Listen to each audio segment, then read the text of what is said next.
ডিম আর বাঁধাকপির দারুণ এই যুগলবন্দিতে তৈরি আজকের একদম ইউনিক রেসিপি, যা গরম গরম পরিবেশনের আগেই শেষ হয়ে যাবে।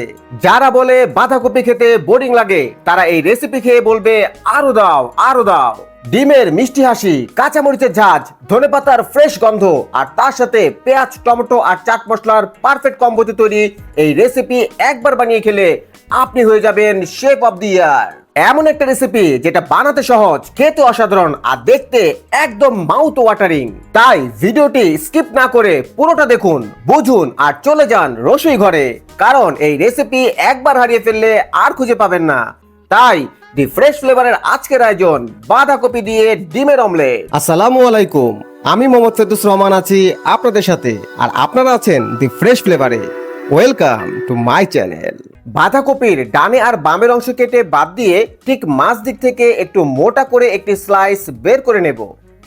সাধারণত আপনার সোনামণিরা এই বাঁধাকপি খেতে খুবই অপছন্দ করে, কিন্তু কথা দিচ্ছি, জাস্ট আমার এই রেসিপিটা সম্পূর্ণ ফলো করে একবার বানিয়ে দিন, ওরা বুঝতেই পারবে না যে এর ভেতরে বাঁধাকপি ছিল। আর টেস্টের কথা কি আর বলবো, জাস্ট বানিয়ে খেয়ে আমাকে একবার কমেন্ট করে জানাবেন। এইরকম থিকনেসের একটি স্লাইস কেটে নিলাম। আর এই বাঁধাকপি কাটার পূর্বেই ভালো করে ধুয়ে নেবেন।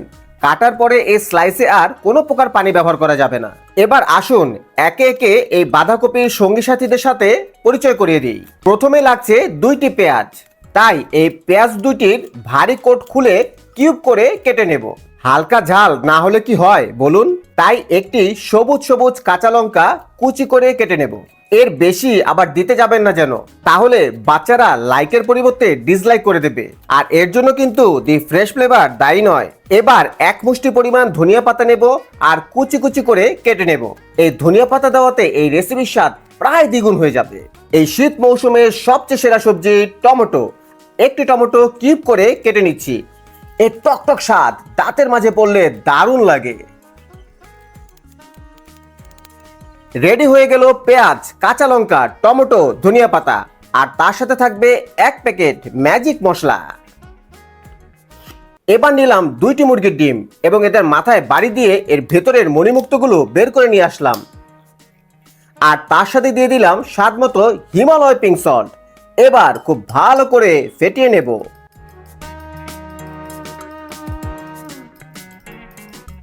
ফেটিয়ে নেওয়া ডিমের সাথে এবার এক এক করে কেটে নেওয়া ইনগ্রেডিয়েন্টসগুলো দিয়ে দেব। আর সবার শেষে দেব ওই 1 প্যাকেট ম্যাজিক মশলা। আর এই ম্যাজিক মশলাই দেখাবে তার বিশেষ ম্যাজিক। এবার একটি স্পুন দিয়ে এই সবগুলো উপাদান খুব ভালো করে মিশিয়ে নেব। চলুন রসুই ঘরের দিকে চলে যাই এবং চুলোতে বসিয়ে দেই একটি ফ্রাই প্যান। আর এর মাঝে দিয়ে দেব 2 থেকে 3 টেবিল চামচ পরিমাণ রিফাইন তেল। তেল গরম হয়ে আসলে এবার স্লাইস করে কেটে নেওয়া বাঁধাকপিটি দিয়ে দেব।